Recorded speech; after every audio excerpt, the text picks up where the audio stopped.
Parents మెచ్చిన university సంకల్ Chand Patel university Gujarat.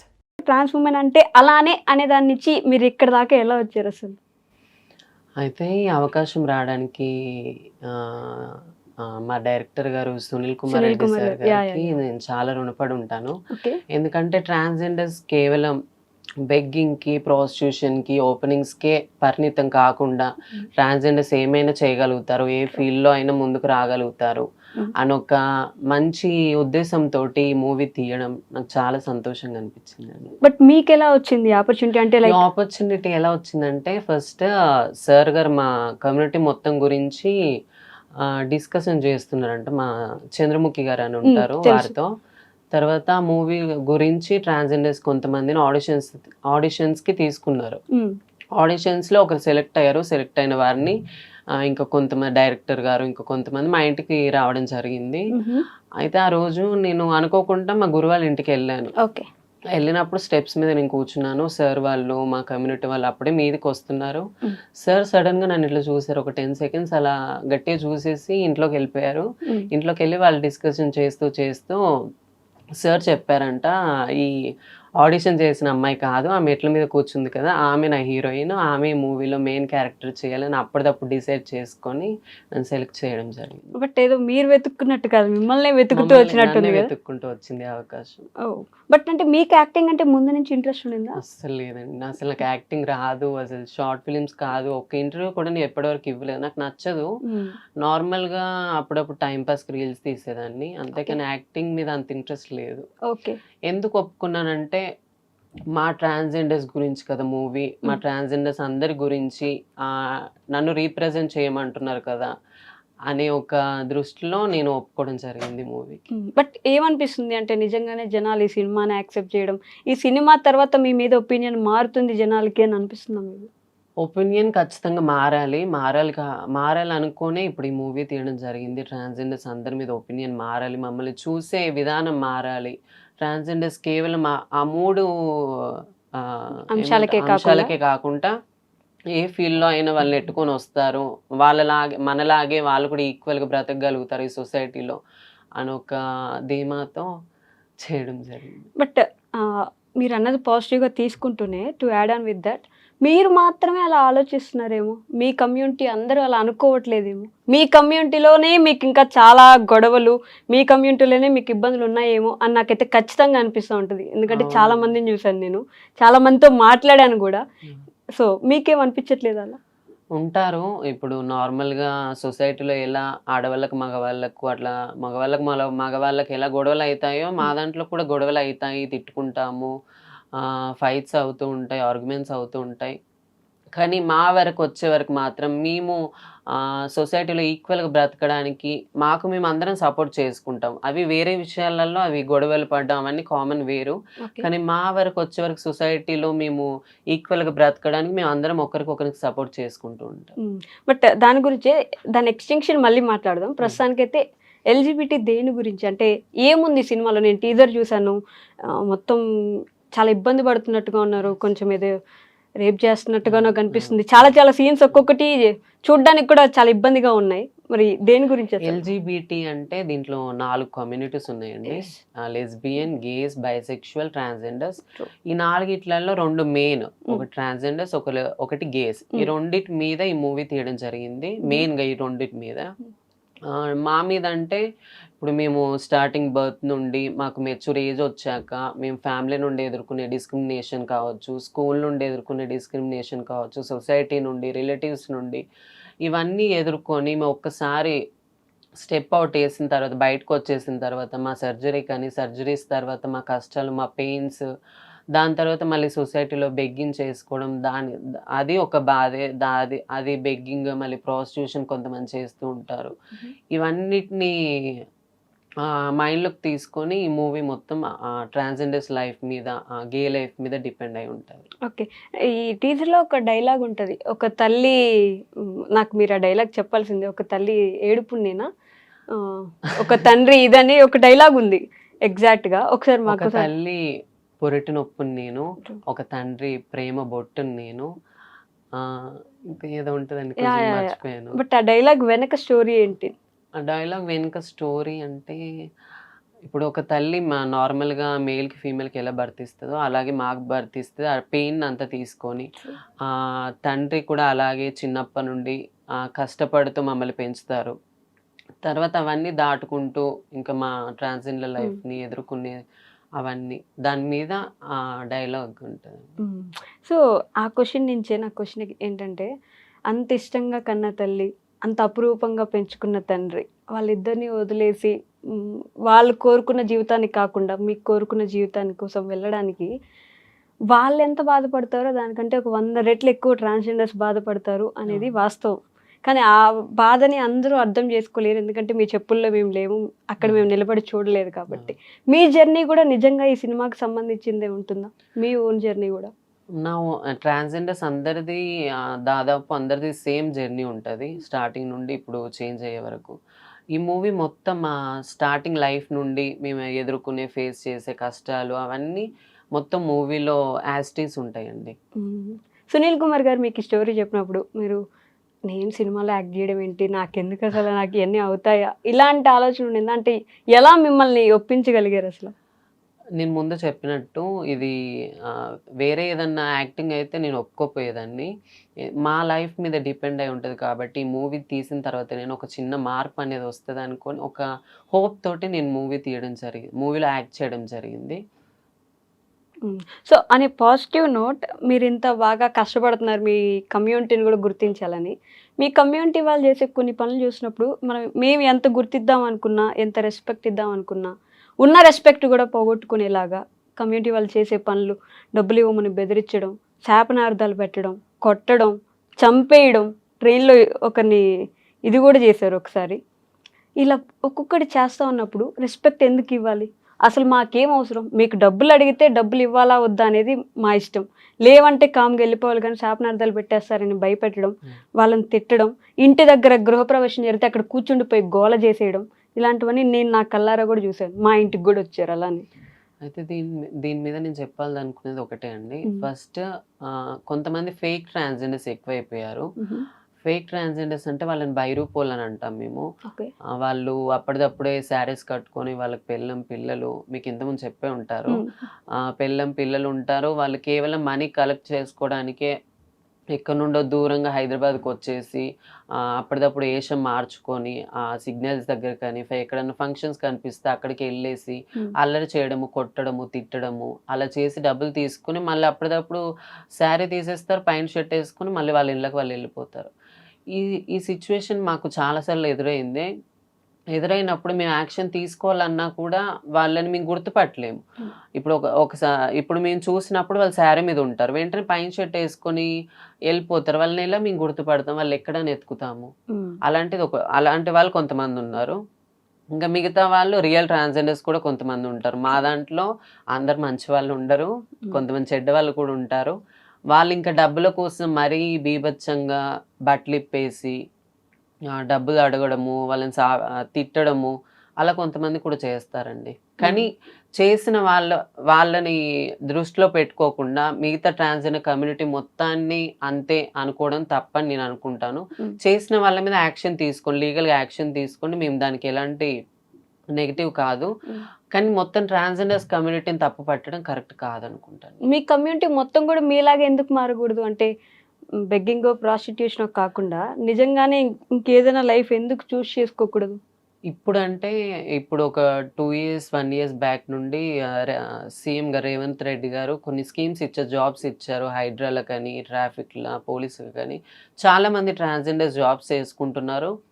ఇంకా మాకు సపోర్ట్ కానీ వస్తే ఇంకా గవర్నమెంట్ నుండి కానీ, సొసైటీ నుండి కానీ సపోర్ట్ వస్తే ఎవరికీ ఇష్టం ఉండదు కదండీ! నచ్చని పని ఎవరు చేయాలని ఉంటది. బెగ్గింగ్ చేయడం కానీ, ప్రాస్టిట్యూషన్ ఎవరికి నచ్చదు మా ట్రాన్స్‌జెండర్స్. కానీ ఏ సపోర్ట్ లేక సొసైటీ నుండి, గవర్నమెంట్ నుండి ఎంతోమంది చదువుకున్న వాళ్ళు కూడా ఉన్నారు. పీహెచ్‌డీ చేసిన వాళ్ళు, నర్సింగ్ చేసిన వాళ్ళు మా దాంట్లో. అయినా వాళ్ళు ఇప్పటికి బెగ్గింగే చేస్తున్నారు. ఎందుకు ఏ సపోర్ట్ లేక. ఓకే. మారేటప్పుడే మీకు తెలిసుంటుంది గదా! ఇదే మన జీవితం. మనం ఇంతే ఉండబోతున్నాం అని తెలిసే ఉంటుంది గదా! అప్పుడేంటంటే ఆ ఏజ్‌లో 13, 14 ఇయర్స్ అప్పుడు అంత ఆలోచించమండి. కేవలం ఒక్కటే మేము మైండ్‌లో పెట్టుకుంటాం. మారిపోవాలి. సర్జరీ చేయించుకోవాలి, అమ్మాయిలాగా ఉండాలి. ఇంకేదొద్దు. అదొక్కటే మైండ్‌లో ఉండేది మాకు. ఇంకా చేంజ్ అయిన తర్వాత మేము ఓన్లీ మా లైఫ్ మొత్తం ఈ మూడిటి వరకే పరిమితం, ఇంకే మాకు ఏ ఆప్షన్స్ ఉండవని అప్పుడు అర్థమైంది. మీకు ఓకే అంటే మీ పర్సనల్ లైఫ్ గురించి కూడా ఒక 2 క్వశ్చన్లు అడగొచ్చు. మీ పేరెంట్స్‌కి అప్పుడు చెప్పారా ఇంట్లో ఇలా అనిపిస్తుందమ్మా నేను చెప్పాను మారిపోవాలనుకుంటున్నాను, నా వల్ల అవ్వట్లేదు? చెప్పాను ఏంటి వాళ్ళ రెస్పాన్స్? 14 ఇయర్స్ వరకు నేను చెప్పలేదు. నాలో నేనే బాధపడుతూ నాకు నేనే ఫేస్ చేస్తూ చాలా రోజులు గడిపాను అట్లా. Sorry to interrupt. అంటే ప్రతి ఒక్క ట్రాన్స్‌జెండర్‌కి 10 ఇయర్స్‌కి వచ్చేసరికి ఇలా అనిపిస్తూ ఉంటుందా? అంటే అప్పుడే కదండి మెచ్యూర్ ఏజ్, హ్మ్. హార్మోన్స్ హ్మ్. కానీ చేంజ్ అవ్వడం ఆ ఏజ్ లోనే అవుతాయి కదా. ఆ ఓకే. ఏజ్ లోనే తెలిసిపోయిద్ది మాకు. హుహు. మా నడక కానీ మా టాకింగ్ ఆఫ్ వే కానీ తెలిసిపోయినప్పుడు ఎవరికి చెప్పుకోవాలో అర్థం కాదు. హ్మ్. తర్వాత ఇక ఫ్యామిలీ వాళ్ళు ఇబ్బంది పెడతా ఉంటారు. చదువుకో, అది చెయ్యి, ఇది చెయ్యి అంటారు. మాకు నచ్చదు, మాకు ఇష్టం లేక ఓపెన్ అప్ అయిపోతాం ఇంకా ఓకే. తట్టుకోలేక. హ్మ్. ఓపెన్ అప్ అయిపోయినప్పుడు మమ్మీ నేను ఇది కాదు, నా బాడీ ఇది కాదు, నేను రాంగ్ బాడీలో ఉన్నాను, నాకు అంత మంచిగా అనిపించట్లేదు, నా మైండ్ అంతా పాడైపోతుంది మమ్మీ, నేను చేంజ్ అవ్వాలనుకుంటున్నాను అన్నప్పుడు, లేదు వాళ్ళు ఒప్పుకోరు. కామన్గా ట్రాన్స్జెండర్స్ వాళ్ళ ఫ్యామిలీస్ ఎవరు ఒప్పుకోరు. యెస్. ఒప్పుకోనప్పుడు కొట్టడము, తిట్టడము, హ్మ్. రిలేటివ్స్ రావడము, ఏం చేస్తావురా, మారాక ఏం చేస్తావు, అడుక్కుంటావా, ఏం చేస్తావు, రోడ్డు మీద పోయి నిల్చుంటావా, అప్పుడే అలాంటి మాట్లాడడము. ఇంకా నాకేం చేయాలో తెలియక ఇంట్లో నుండి పారిపోయి వచ్చేసాను హైదరాబాద్కి. నా ఓకే. 15 ఇయర్స్ అప్పుడు నేను వచ్చేసాను ఇంట్లో నుండి. మీరు ఒక్కరే.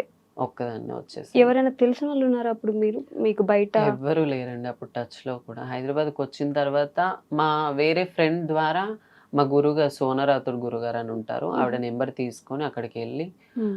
మా ఈ గురుగారు గురువు గారి కల్చర్ ఏంటి? ప్రతి ఒక్కరు మాకు గురువు ఉంటారు, మాకు గురువు ఉంటారు. వాళ్ళనే మేము పెళ్లి చేసుకుంటామని అవును. కూడా అవును. చెప్తారు. ఈ కల్చర్ ఎలా మొదలైంది అసలు? ఈ కల్చర్ ఇప్పుడు కాదండి. ఎప్పుడో 1000 ఇయర్స్ బ్యాక్ నుండి ఆ కల్చర్ అనేది వస్తూ అంటే ఉంది. 1000 ఇయర్స్ బ్యాక్ నుండే ట్రాన్స్‌జెండర్స్ ఉన్నారు. అవునండి. అయినా మీరు ఈక్వల్ రైట్స్ కోసం ఇప్పటికి కూడా ఇప్పటికి కూడా పోరాడుతున్నారు. పోరాడుతున్నాం. ఓకే. సో అప్పటి నుంచి ఆ కల్చర్ ఉంది. అప్పటి నుంచే ఉంది. గురుగారు. గురువుగారు, అమ్మ, చేల, కూతురు హ్మ్. ఇలా మాకు మేమే ఒక ఫ్యామిలీని క్రియేట్ చేసుకొని, మాకు మేమే ఒక లైఫ్‌ని లీడ్ చేస్తూ ఉంటున్నాం. ఓకే. మీరు చదువుకోలేదండి? నేను 10థ్ ఆపేసానండి. 10థ్ వరకు 9థ్ చదివేసి 10థ్ స్టార్ట్ అవుతుందనంగా ఆపేసి వచ్చేసాను. హుహు. స్కూల్లో గూడా మీకలా అనిపిస్తుండేదా? స్కూల్‌లో అసలు చాలా ర్యాగింగ్ చేసేవాళ్ళండి మా ఫ్రెండ్స్. హుహు. అంటే అనుకునేవాళ్ళు మా ఫ్రెండ్సే నన్ను చీదరింపుగా ఆహ్, ఇప్పుడు నేను ఇంటర్వెల్ అయ్యిద్ది కదండీ! యాహ్! Men's, girls washroom. వాష్‌రూమ్‌కెళ్తారు. నేను హ్మ్. వాష్‌రూమ్ ఎళ్ళాలంటే భయపడేదాన్ని. హ్మ్. ఇప్పుడు ఒకవేళ వాష్‌రూమ్ ఎళ్ళాననుకో మా ఫ్రెండ్స్ అంటారు, "ఏయ్! నువ్వు గర్ల్స్ వాష్‌రూమ్‌కెళ్ళాలి కదా! ఇటెందుకొస్తున్నావు?" అని అలాంటి మాటలు. హ్మ్. చెక్క అనడము, పాయింట్ ఫైవ్ అనడము. ఇంక ఇవే మాటలండి ట్రాన్స్‌జెండర్ ప్రతి ఒక్కరి లైఫ్‌లో ఫ్యామిలీ తోటి, స్కూల్‌లో ఫ్రెండ్స్ తోటి, రిలేటివ్స్ తోటి, సొసైటీ తోటి ఈ 4 వర్గాలతోటే చాలా పోరాటం మీ చేస్తాను నేను. టీచర్స్ ఎప్పుడు సపోర్ట్ జేయలేదా మీకు? అంటే వాళ్ళైనా అట్‌లీస్ట్ ఎదురు తిరిగి అందరూ ఒకటే నాన్న స్కూల్‌లో అని మాట్లాడలేదా? నిజం చెప్పాలంటే మా టీచరే నాకు విరుద్ధంగా మాట్లాడిన రోజులు కూడా ఉన్నాయి. ఏంటంటే నేను నాకంటే ఎక్కువ చదువుకునేదాన్ని కాదు. మార్క్స్ కొంచెం తక్కువొచ్చేటివి. అప్పుడు మా సార్ అన్నాడు, "ఏం కాదులే నువ్వు పెద్దగా ఏం చదువుకోకుండా చేసేదేముంది? ఇంకొన్ని రోజుల తర్వాత నీకు వేరే వర్క్ ఉంటదిలే. నువ్వు వేరే అయిపోతావులే" అనడము. ఆ ఏజ్‌లోనే. వాహ్! అలా డిస్క్రిమినేట్ చేసి మాట్లాడడము టీచర్సే. బుద్ధి చెప్పాల్సిన టీచర్సే అలా డిస్క్రిమినేట్ చేసి మాట్లాడితే హ్మ్. ఇంకా స్కూలుకి పోయి ఏం లాభం? ఇంకా టీచర్స్ ఉండి ఏం లాభం? ఎవరైనా మారతారని ఎలా హ్మ్. అనుకుంటాం. అంతే అంతే గదా! కదా! హ్మ్. అబ్బో! అలాంటి అంటే తక్కువగా చిన్న చూపు చూస్తారు గానీ, వాళ్ళు ఎంత ఫేస్ చేసి ఇక్కడి దాకా వచ్చారని ఆలోచించినప్పుడు ఆ! నిజంగానే కొంచెం బాధేస్తా ఉంటది. బట్ ఎట్ ఏ సైడ్ ఇది చెప్తూనే మీ వాళ్ళు ఇబ్బంది పెట్టినప్పుడు చూస్తుంటే, వీళ్ళంతేలే వీళ్ళు మారరు అనే ఆలోచన గూడా హ్మ్. కంటిన్యూయస్‌గా వస్తా ఉంటది. ఈ 2 సైమల్టేనియస్‌గా ఉంటాయి మాకెప్పుడు. So, coming back to the movie. ఈ షూటింగ్స్ చేస్తున్నప్పుడు గాని, అంత మీ కమ్యూనిటీ మీ వాళ్ళున్నారు గాబట్టి అసలు ఎలా జరిగింది? షూట్ ప్రాసెస్ ఎలా ఉండింది? ఈ మూవీలో దాదాపు ఒక 30 ట్రాన్స్‌జెండర్స్ దాకా చేశామండి. ఓహ్! తర్వాత ఈ మూవీలో చాలా పెద్ద పెద్ద వాళ్ళున్నారు. హుహు. ఎల్‌బి శ్రీరామ్ గారు, హ్మ్. ప్రీతి నిగమ్ గారు, ఆనంద్ అనుపమ్ చక్రపాణి గారు, హ్మ్. అనుపమ్ ఖేర్ ఖేర్ గారు. గారు, యాహ్! యాహ్! ఇంకోరెవరో ఉన్నారు. వీళ్ళందరూ పెద్ద పెద్ద వాళ్ళతో యాక్ట్ చేయడము, హ్మ్. వాళ్ళతో స్క్రీన్ షేర్ చేసుకోవడము. వాళ్ళు ఎలా ఉన్నారు అంటే? చాలా ఫ్రెండ్లీగా ఉన్నారండి. అవును. ఏదో ప్రౌడ్గా మేము హీరోస్, మేము యాక్టర్స్, పెద్ద యాక్టర్స్ ఉమ్, అని కాకుండా చాలా ఫ్రెండ్లీగా, చాలా సున్నితంగా ఉమ్, ఎంత బాగా మాట్లాడారో అసలు. చాలా బాగా రిసీవ్ చేసుకున్నారు. మళ్ళీ నాకు యాక్టింగ్ కొత్త కదా. అక్కడక్కడ సీన్స్ కొంచెం చెప్పడం రాకున్నా, చేయడం రాకున్నా, ఇలా కాదమ్మా ఇలా చేయాలి అని చెప్పడము, ప్రాక్టీస్ చేపియడము చాలా బాగా చేశారండి. రీల్స్ కి సినిమాకి చాలా తేడా ఉంటుంది చాలా కదా. difference మరి ఉందండి. సునీల్ గారు మిమ్మల్ని ఎలా హ్యాండిల్ చేశారంటే మీకు ఫస్ట్ డే కానీ లేకపోతే ఆ షూట్స్ విషయంలో కానీ? First చాలా కామ్ అండ్ కూల్. ఏదైనా చాలా మెల్లగా, నిదానంగా మనకు అర్థమయ్యేదాకా సార్ చెప్తూనే ఉంటారు. అసలు అరవడం. అరవడము, కసిరించుకోవడం అలాంటిది ఏమి ఉండదు. చాలా కంఫర్ట్ గా చెప్పేవాళ్ళు. దానివల్ల నేను ఈజీగా చేయడం జరిగింది. ఓకే. ఎల్జిబిటి ఓన్లీ ఆంధ్ర తెలంగాణలో కాదు, ఇండియా వైడ్ రిలీజ్ అవుతుందని విన్నాను. బట్ అది చాలా పెద్ద ప్రాసెస్ కదా. ఎలా అంటే ఎలా జరిగింది అది? ఇదంతా మరి డైరెక్టర్ గారే చూసుకుంటున్నారు, సునీల్ సార్ గారు. అంతా ఆయన మీద డిపెండ్ అయి ఉంది. మీ ఇన్స్టాగ్రామ్ రీల్స్ లో నేను కామెంట్స్ చూస్తా ఉన్నానండి. నన్ను పెళ్లి చేసుకుంటారా మీరు, నన్ను పెళ్లి చేసుకుంటారా మీరు, నన్ను మీరు పెళ్లి చేసుకోండి, మనం పెళ్లి చేసుకుందామా. మినిమం ఒక 100 కామెంట్స్ అయినా ఒక రీల్ కింద నన్ను పెళ్లి చేసుకోండి మీరు, మనం పెళ్లి చేసుకుందాం. చూసుంటారు కదా మీరు కూడా. చూస్తాను కదా. ఏమనిపిస్తుంది అలా? నవ్వుకుంటాను. నవ్వుకుంటారా? నవ్వుకుంటాను. ఎందుకంటే వాళ్ళు పెట్టే కమెంట్స్ మేము నవ్వుకుంటాం. అది సీరియస్ గా తీసుకుంటే మా లైఫ్ డ్యామేజ్ అయిపోయింది కాబట్టి అలాంటి కమెంట్స్ చూసేసి నవ్వుకొని వదిలేస్తాను. సీరియస్గా తీసుకుంటే లైఫ్ డ్యామేజ్ అయిపోవడం అనేది చాలా పెద్ద స్టేట్మెంట్ మీరు ఇప్పుడు ఇచ్చింది. మిమ్మల్ని ప్రేమించే వాళ్ళు వస్తారన్నా కూడా మీకు భయం వేస్తుందా? భయం వేస్తుంది. ఎందుకంటే మా దాంట్లో చాలా మంది ట్రాన్స్జెండర్స్ అలాగే ప్రేమించి వాళ్ళ కోసం ఎన్నో ఖర్చు పెట్టి కొన్ని లక్షలు ఇచ్చి వాళ్ళ కోసం అన్నీ వదిలేసుకొని, మా ట్రాన్స్జెండర్స్ కమ్యూనిటీని వదిలేసుకొని, ఫ్యామిలీని వదిలేసుకొని వాళ్ళతోటే వెళ్ళి వాళ్ళ వల్ల మోసపోయి చాలా కష్టాలు పడ్డ వాళ్ళు ఉన్నారు. వాళ్ళని చూశాక నాకు ఒకటే అర్థమైంది, ప్రేమ అనేది ఒక ఫేక్. ప్రేమించకూడదు. మగ బాయ్స్ మనల్ని ప్రేమిస్తున్నారని మన దగ్గరకు వస్తే నమ్మకూడదు. అది ఫేక్. కేవలం మన దగ్గర దక్కే సుఖం కోసం లేదా మన దగ్గర నుండి వచ్చే డబ్బు కోసం తప్ప మనల్ని ట్రూగా ఈ ఎర్త్ మీద ఎవరు ప్రేమించరు అని ఒకటి గట్టిగా మైండ్లో పెట్టుకున్నాను. మీ ట్రాన్స్జెండర్స్లోనే పెళ్ళిళ్ళు చేసుకుని హ్యాపీగా ఉన్న వాళ్ళు ఉన్నారు. మీరు అందులో ఒకరు ఉంటారు. ఇన్స్టాగ్రామ్లో కూడా చూస్తుండొచ్చు రెగ్యులర్గా, ఈ మధ్య కనిపిస్తున్నారు కూడా. వాళ్ళు ఉన్నప్పుడు మేబీ నిజంగా అది రియలేనేమో అనిపించట్లేదా? అలాంటి వాళ్ళు ఓన్లీ ట్రాన్స్జెండర్స్ వరకే లైఫ్ లాంగ్ ఉండి వాళ్ళు ఏ అమ్మాయిని పెళ్లి చేసుకోకుండా వాళ్ళ ఫ్యామిలీని ఒప్పించి ట్రాన్స్జెండర్ చేసుకుంటున్నాను వాళ్ళ ఫ్యామిలీని ఒప్పించి లైఫ్ లాంగ్ మాతో ఉంటే వాళ్ళు 100లో కోట్లో ఒకరు ఉంటారండి. ప్రతి ఒక్కరు అలాగే ఎవరు ఉండరు. మీ కాళ్ళకి మెట్టెలు చూస్తున్నాను నేను. అంటే పెళ్లి చేసుకున్నారు మా గురుగారితో. ఓకే. వాళ్ళతో పెళ్లి చేసుకున్నా కూడా మెట్లు వేసుకుంటారా? మా గురుగారు మెట్టలు పెడతారు, మెల్లో పుస్తలు వేస్తారు. ఇంకా ఆవిడే మాకు తల్లి, తండ్రి, భర్త అన్ని ఆవిడ లోపలనే ఊహించుకొని మేము లైఫ్ లీడ్ చేస్తూ ఉంటాం. అండ్ ఇంకొకటి చాలా కొంచెం డిస్టర్బ్డ్గా అనిపించేది ఏంటంటే, మీరు చనిపోతే మీ వాళ్ళలో ఎవరైనా చనిపోతే ఎవరు చూడకూడదు, ఎవరికి కనిపించకుండా నైట్ మాత్రమే చెప్పులతో కొడుతూ తీసుకెళ్తారు అని చెప్పేసి ఒకటి విన్నాను. నిజంగా అలానే జరుగుతుందా? అది నిజమని నేనైతే ఎప్పుడు చూడలేదు. నేను ట్రాన్స్జెండర్కి వచ్చి ఒక 10 years అవుతుంది. కానీ అంతకు ముందుకు కూడా ఎప్పుడో ఏదో పాతకాలంలో ఒక 100 years బ్యాక్ అలా చేసేవాళ్ళు అన్న పుకారు ఉండేది తప్ప మేము రియల్గా చూసింది అయితే లేదు. అలా ఎందుకు చేసేవాళ్ళు అంటే ఇలాంటి జన్మ మాకు ఇంకోసారి ఇవ్వద్దు దేవుడా అని ఎవరు చూడనప్పుడు మిడ్నైట్ తీసుకెళ్తూ చెప్పులతో మా బాడీని కొడుతూ ఇలాంటి శరీరం ఇలాంటి బ్రతుకు మాకు వద్దని కొట్టుకుంటే తీసుకెళ్లే వాళ్ళంట. అర్ధనారీశ్వరుడి రూపం మీరు. ఆయన కొలవగలిగినప్పుడు మిమ్మల్ని చూడలేరు. సొసైటీ అలా ఉందండి ఇప్పుడు. అంటే శివుణ్ణి మనం అర్ధనారీశ్వరుడిగా చూస్తూ ఉంటాం. పార్వతీమాత ఒకవైపు, శివయ్య ఒకవైపు ఉంటారు. ఆయన్ని మాత్రం దేవుడని కొలిచినప్పుడు మిమ్మల్ని మాత్రం మనుషులుగా ఎందుకు చూడలేరు అనే క్వశ్చన్ మీతో పాటు సమాజాన్ని కూడా అడుగుతున్నాను నేను, ఎందుకు చూడలేరు అనేసి. ఇంకా సొసైటీకి ఏమో అండి, నాకైతే తెలియదు వాళ్ళు ఎందుకు చూడలేకపోతున్నారో. కానీ మా దగ్గర నుండి అయితే బ్లెస్సింగ్స్, కొంతమంది చెప్తున్నాను, మా దగ్గర నుండి అయితే బ్లెస్సింగ్స్ తీసుకుంటారు కానీ మమ్మల్ని ఈక్వల్గా చూడరు. అది ఎందుకో నాకు అర్థం కాదు సొసైటీలో. ఓకే, మారుతున్నాయి ఈ రోజులు. నాకు తెలిసి ఇప్పుడు మీరు సినిమాలో హీరోయిన్గా చేస్తున్నారు. కొన్ని మారుతున్నాయి, కొన్ని మారుతున్నాయి. కొన్ని రోజుల్లో ఇంకా చాలా మారాలి. ఈ సినిమా నుంచి మేము కూడా చాలా ఎక్స్పెక్ట్ చేస్తున్నాం. అంటే మాకు ఏవైతే డౌట్స్ ఉన్నాయో ఈ సినిమాలో ఆ అబ్బాయిని చూపించడం, మీరు పడిపోవడం. ఇంకోటి నేను మెయిన్గా ఏం చెప్దాం అనుకుంటున్నానంటే, కొంతమంది మా ట్రాన్స్జెండర్స్ ప్రాస్టిట్యూషన్ చేస్తారు. చేసేవాళ్ళు చేస్తారు, ఇంకా ఏ దారి లేక కొంతమంది అది ఎంచుకుంటారు, చేస్తూ ఉంటారు. ఇప్పుడు రోడ్ మీద నిల్చున్నప్పుడు ఒకరు వస్తారు, ఒక అబ్బాయి వచ్చి ఇంత అని తీసుకెళ్తారు, ఒక టైం ఇంతకి ఇంత అని మాట్లాడి తీసుకొని వెళ్తారు రూమ్కి. వెళ్ళిన తర్వాత ఒకరని చెప్పిన వాళ్ళు అక్కడ 3-4 ఉంటారు. 3-4 ఉన్న తర్వాత ఒకరు రేప్ చేయడము, మమ్మల్ని రేప్ చేసిన తర్వాత అంతకీ వదిలేయకుండా సిగరెట్స్తో కాలుస్తూ, బీర్ బాటిల్స్ పలగొట్టి ఎక్కడ పడితే అక్కడ గీసేయడము. ఇప్పుడు ఇంత జరుగుతుంది కదండి, మేము ఎవరికి చెప్పుకోలేం. ఇప్పుడు న్యాయం జరగాలంటే పోలీస్ స్టేషన్కి వెళ్ళాలి. పోలీస్ స్టేషన్కి వెళ్ళి మేము కేసు ఫైల్ చేద్దాం సార్ అని అంటే వాళ్ళు ఏమంటారంటే, మీకు రేప్స్ జరుగుతాయా, ఎలా చేస్తారు మిమ్మల్ని, అమ్మాయిలాగానే మీరు ఉంటారా, ఎలా చేస్తారు మిమ్మల్ని అని మమ్మల్ని ఇంకా రివర్స్ క్వశ్చన్స్ వేస్తూ, మా మనసును ఇంకా గాయం చేస్తూ, ఈ గవర్నమెంట్, ఈ పోలీస్ వాళ్ళు కూడా మాకు న్యాయం చేయకపోతే ఇంకెవరికి చెప్పుకుంటాం మేము. ఈ సిచ్యువేషన్ని కూడా బేస్ చేసుకొని ఈ మూవీ కూడా ఉందండి. ఎందుకంటే ఈ మమ్మల్ని ఒకవేళ ట్రాన్స్జెండర్ని రేప్ చేశారనుకో, దానికి శిక్ష 1 లేదా 2 years వరకే ఉంది. ఒక అమ్మాయిని రేప్ చేస్తే నార్మల్గా 10 years 14 years లేకపోతే ఎన్కౌంటర్ అలా చేసిన రోజులలో ఈ సొసైటీలో ట్రాన్స్జెండర్ని మేము అమ్మాయిలము, మేము కూడా అమ్మాయిలమే అని చెప్పుకునే మమ్మల్ని రేప్ చేసినప్పుడు ఎందుకు 1-2 years మాత్రమే వాళ్ళకి శిక్ష? వాళ్ళు ఏమైనా పిక్ పాకెటర్స్ లేకపోతే ఏమైనా చిన్న నేరం చేస్తారా? ఎందుకు అలా చేస్తారు? అమ్మాయిలతో పాటు ఈక్వల్గా మాకు కూడా ఉండాలి కదా రైట్స్ అనే ఒక